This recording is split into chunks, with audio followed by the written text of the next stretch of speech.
क्या संगति से गुण और दोष व्याप्त होते हैं? बड़ा ही विरोधाभास है।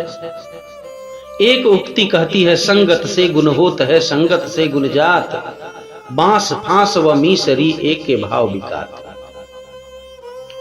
दूसरी उक्ति कहती है, यूं रहीम उत्तम प्रकृति का करि सकत कुसंग, चंदन विष व्यापत नहीं लपटे रहत भुजंग। मैं आज स्पष्ट कर दूं,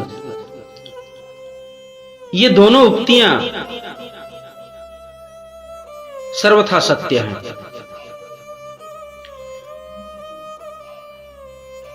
कहते हैं, संगत से गुण होत है, संगत से गुण जात। अवश्य ही आप जिस प्रकार की संगति में रहेंगे, आपके अंदर उस प्रकार के गुण दोष आना स्वाभाविक है।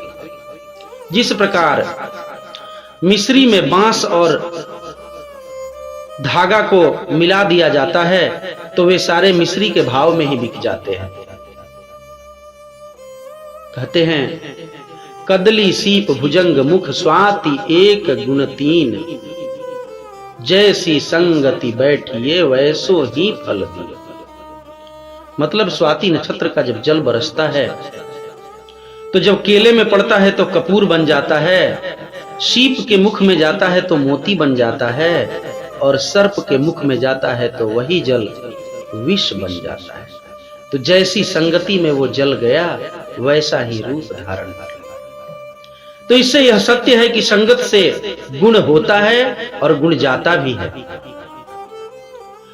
परंतु दूसरी उक्ति है, यूं रहीम उत्तम प्रकृति। शब्दों पर ध्यान देंगे, जो रहीम उत्तम प्रकृति, अर्थात जिसकी प्रकृति उत्तम हो चुकी है, का करि सकत कुसंग, उसका कुसंग कुछ नहीं बिगाड़ सकता है। जिस प्रकार कच्चे घड़े को आप जितनी भर चाहें उसे तोड़कर घड़ा बना ले, सुराही बना ले, जैसा बनाना है बना सकते हैं, परंतु यदि वो घड़ा एक बार पक गया तो फिर आप उसको सुराही नहीं बना सकते। जिस प्रकार कच्चे बांस को आप लचाकर जिस आकृति में जैसे मोड़ना चाहे मोड़ सकते हैं, परंतु एक बार यदि वो बांस मैच्योर्ड हो जाए, पक जाए, सूख जाए, आप उसे नहीं झुका सकते। वो टूट जाएगा परंतु झुकेगा नहीं।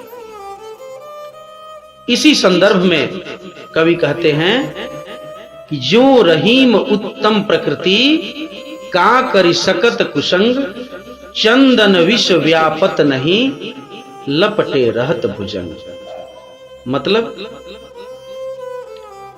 चंदन में विषधर सर्प लिपटे रहते हैं, परंतु उनके विष का असर चंदन पर नहीं होता, क्योंकि चंदन की प्रकृति उत्तम है, वह पहले से सुगंधित है, इसलिए उसमें विषधर के लिपटने का भी उस पर कोई असर नहीं होता।